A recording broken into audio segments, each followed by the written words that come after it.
everyone, welcome to TK Monday Minutes. Today we're joined with the founder, Tori, as well as our special guest, Victoria Duffield.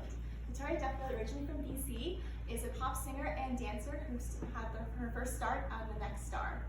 Since then, she has 5 songs on the Billboard's Top 100, as well as being on tour all over North America and released 3 albums. We are very excited to have you here. Thank you.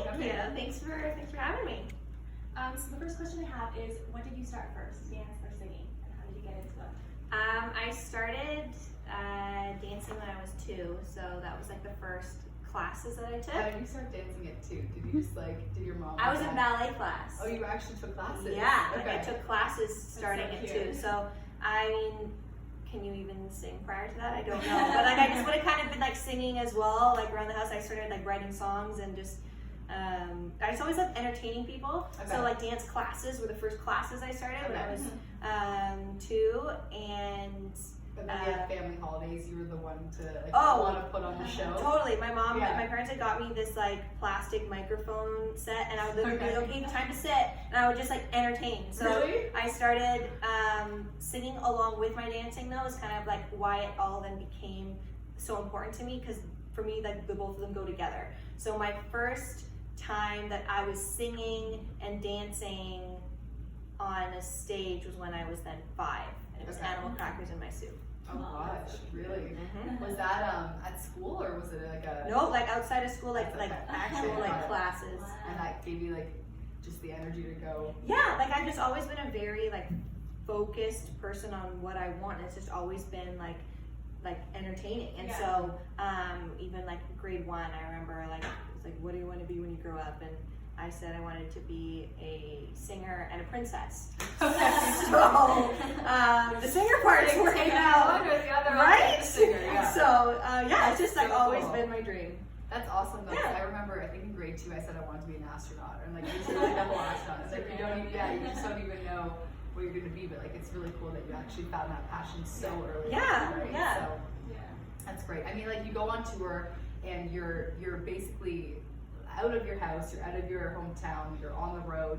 How, like, knowing that at least Top Knot's an athletic brand, and like where we come in, we want to know where people kind of balance that fitness and that life. How do you find that you're able to balance when you're on tour on the road in terms of fitness, and like do you just maintain with the dancing, or do you fitness classes? Like how does it balance for you?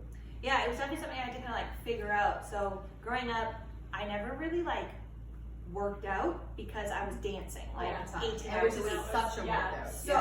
So I was just like fit and like had a lot of like stamina and energy just from doing that all the time. So once I took music professionally and then wasn't able to take as like many dance classes, I then had to substitute and find ways of like, because I still enjoy exercising and stuff. So I was like, what other ways can I do this? So I've had a personal trainer for a bit.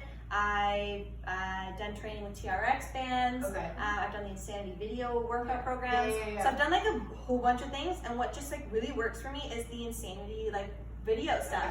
So I think for me, in some ways, it's like choreography, because I'm like watching Sean T and I'm like doing the moves. And so it doesn't matter literally how small of a space you give me, I will make it work. So I will do that like in hotel rooms or like in hallways. That's great though, because like it's hard to find that motivation sometimes when you're in a hotel room to make the space for your own workouts. That's awesome. Yeah, you gotta do it. Gotta make the space. And you just made me think about like choreography, like when you're on tour and when you're on these different kind of sets, like do you ever input your own choreography, that knowing that you've been dancing since you were 2, or is it more so that you have to kind of like follow the lead of other people usually? Like when you're making your own music, like do you make music to think about like how you would want to dance to it on stage? I make the music with like the type of like energy that would kind of be pulled with the choreography. But I've been lucky enough since my first video, Shut Up and Dance, to work with Luther Brown. We watched it. We watched it for sure. Yeah, so Luther Brown is like a mastermind, and so for me to be able to work with him right from the beginning has been incredible. So I just know like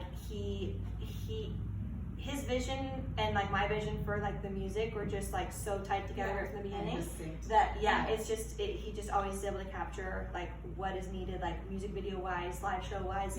So I always know that's gonna all come together, and then when it comes to like my like individual like breakout moments from the choreography and like doing my thing, that is where like I add my own, so which a lot of the time ends up being like here which makes my top not that perfect now, because now I can perform with this and have my ponytail flipping. So yeah, that's where like the hairography kind of comes in, and so yes, that's where I put my stuff in the choreography. I love that. I love hairography too. I've never heard of that before. Yes. Oh my gosh. And I guess the last question we have is, what can we expect next for you? Yeah, so I'm kind of working on a whole bunch of things at once. Now that I am doing music independently, I released an album earlier this year called Day One, which was very exciting and just all about like positivity and just like grasping your life and your passions and going for it. So I love that you guys kind of have that all that same energy too. So it's amazing. So I'm also doing my own business of stage performance coaching, which has kind of been a new take to work with artists on that.